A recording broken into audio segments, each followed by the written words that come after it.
If you play it right for yourself, it can be the most remarkable thing. But as a collective, these very early days are super important. This is inevitable at scale.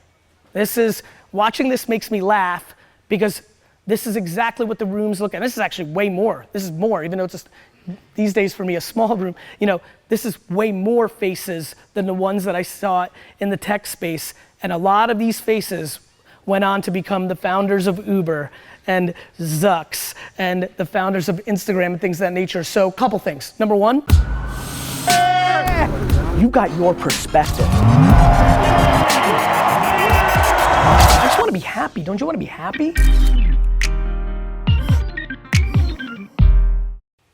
In 2006 and 2007, when I went to South by Southwest, people were there to be part of tech for the sake of tech, to change the world. The aspirations and the ideology were remarkable.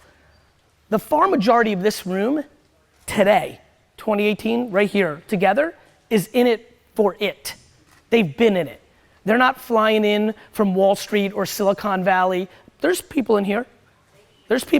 But the majority of this room is in it. Now, this is super important. As I hear that wonderful thank you and I get it and I respect that, this is a very important conversation. I'll tell you why. The OGs in this room that have been through it, that have been, it's funny, I was spending some time and looking at an article being rated, and I was telling some of the people on my team who don't even hear this story, the amount of times the ABC came to Wine Library because I was navigating and doing things early that nobody ever did before, and when you're biggest, you get picked on because you can pay the fine. Don't get it twisted, it's very simple.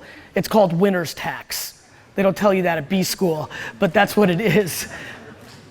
I'll say it this way, it's unfortunate for me, unlike when I got into tech or many other things I've done in my life, because of the profile of my business career, it's harder for me to kind of go into new spaces and do what I naturally want to do. To be very frank, I don't know if I've ever felt the combination of gratitude and feeling humble, and at the same token, a sense of responsibility of giving this talk today. Because much like the way I entered into the tech space or the wine space or other things that I've done, I just want to learn, right? There's a lot, I'm doing a lot of listening. The reason I teamed up with Josh Rum and the rest of Green Street is I didn't want to come into this space and think that I knew everything or things of that nature. I want to take it nice and slow and pay attention. Being underestimated and misunderstood is a massive business advantage. There's a lot of people in this room that are so desperate for acceptance of like, this is real and all these kind of things, like this is gonna be, and spending so much time trying to convince somebody of the legitimacy or the seniority or the sophistication of the space without realizing that they should be spending 100% of their time on the end consumer and building their advantage. The leverage and preference of the majority of the people in this room would actually be for people coming into the space to dramatically slow down, not speed up. For all the good that dollars and all these other things come out, the more time that you have planting your flag and establishing your brand and building a relationship with the end consumer, the more leverage you have. Trying to convince people that are no people is a waste of time. And I think that's just something some of you need to hear, because that no person for a lot of you is your fucking mom. That no person is that your brother that you respect or your homie or your sibling. So just be very thoughtful of who you try to convince this is real, because I think that's a lot of wasted energy in early times. Number two, you need to be thoughtful of all the new people that are coming in. If you play it right for yourself, it can be the most remarkable thing. But as a collective, these very early days are super important. This is inevitable at scale. Watching this makes me laugh because this is exactly what the rooms look at. This is actually way more. This is more, even though it's just, these days for me, a small room. This is way more faces than the ones that I saw in the tech space. And a lot of these faces went on to become the founders of Uber and Zucks and the founders of Instagram and things of that nature. So a couple things. Number one, if you are fortunate enough to be smart enough, and that's the only word I can think of, if you are fortunate enough to be smart enough to be in this fucking room right now, please do not do what so many of my homies from tech in 2006, 7, and 8 do to me, which is reminisce and are sad that they did not take full advantage of their pole position in where the world was going.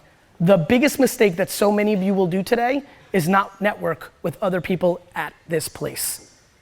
What I really am passionate about is for people in this room to understand how many options we do have. If you're in this space, even if you're a brand or if you're a grower, your permission to be the media company of this space is there. AKA, every fucking person in this room needs to start thinking about their podcast yesterday. Every single person in this room needs to be thinking about writing a white paper and putting it on LinkedIn yesterday. Everybody here has to shift from crying, and that's what a lot of you are doing. Wah, wah, Instagram and Facebook and Google aren't taking my money. Nobody gives a fuck about your tears. Stop crying about what you can't do and start figuring out what you can do. You could be dominating Instagram, spend the fucking 900 hours building out an influencer network so they could fucking do posts and give you cosigns. You could. You could start a YouTube vlog and document the journey of building your business in a space along the way.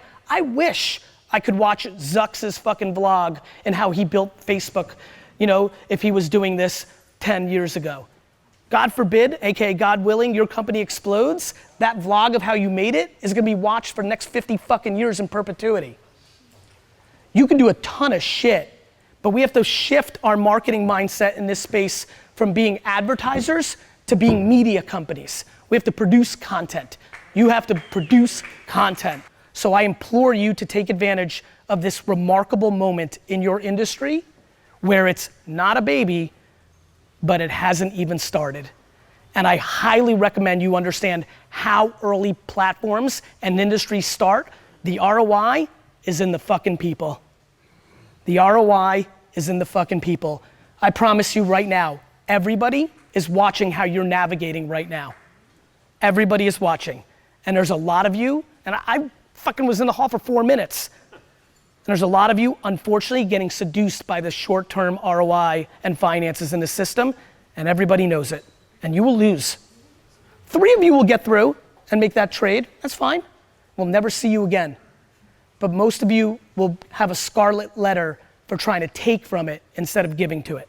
Look, if you make a podcast called 43-Year-Old Mom, that's literally the name of it, and you're targeting housewives and high net worth individuals who are gonna be in the edible space because that's who you're targeting, you've gotta really just go after your target audience with content that they'll consume. That's always been the case. But the reason I said 1, 2, and 3 is patience is because that's what it's gonna take. There's still a fucking massive stigma. Go fucking read the first 15 years of prohibition. You know what the biggest, scariest things in the world are? Having too little and having too much. When you're poor as fuck and on welfare, you don't think the trust fund baby who's got 100 mils got it bad. You think that's the greatest. What you don't realize is that kid is always gonna be told that he never made it and he's got a drug problem and fucked up and on meds and at the psychiatrist because his game is broken before he even started. The bottom line is, my dear, everybody's got fucking problems too. Because when it's yours, it's yours. And so I navigate happy because I'm just grateful for what I have. And other people have more, other people have less. When I had a whole lot less, I was happy with the fuck I had. And I just every day recognize that if I'm in my own head and realize that everybody's got their own shit too, then I don't spend time complaining and dwelling, I spend time on doing. This is forever. You have made a decision to be in an industry that will be over-regulated for the rest of your life. I promise you that. And that's super okay. I did the first 20 years of my business life in a super regulated business, but it still sucks compared to not regulated businesses. Like, I don't know what else to tell you. And so, much like the admiration I have for Travis, I could have never built Uber because Travis had a DNA that was good at fighting City Hall. I'm scared of City Hall. That's just my DNA. So I think everybody here has to make a decision for them if they have the muscles memory and the stomach to deal with the ebbs and flows of things. The toughest thing, and anybody will know this, the number one toughest thing to me in life is not having little, because you don't know. It's having little, getting something, getting a lot, and then losing it. People going backwards just struggle. And I think the toughest thing in a regulated business is, cool, they open up Illinois, couple people here have Chicago roots, or they move, they go and they crush it. They saw what happened in Cali. They went into Illinois, they fucking kill it. And then for some reason, 7 years later, they re-regulate it and it's gone. Tough. That is what you're signing up for. And I think the better, kind of like nobody gives a fuck about your feelings, right? The quicker you understand this is gonna be regulated in perpetuity, then you can start really starting to think about how you navigate and how you go about it. So I wish you guys the best. I'm so grateful that I was able to give this talk at this time. It means a lot to me. I'm super excited to get to know the majority of you over the next 2 or 3 decades, and I wish you great health and great success. Thank you so much. Thank you. Thank you. Thank you. Thank you. Thank you. Gary Vaynerchuk, everybody. Thank you, guys. Thank you to everybody who presented today.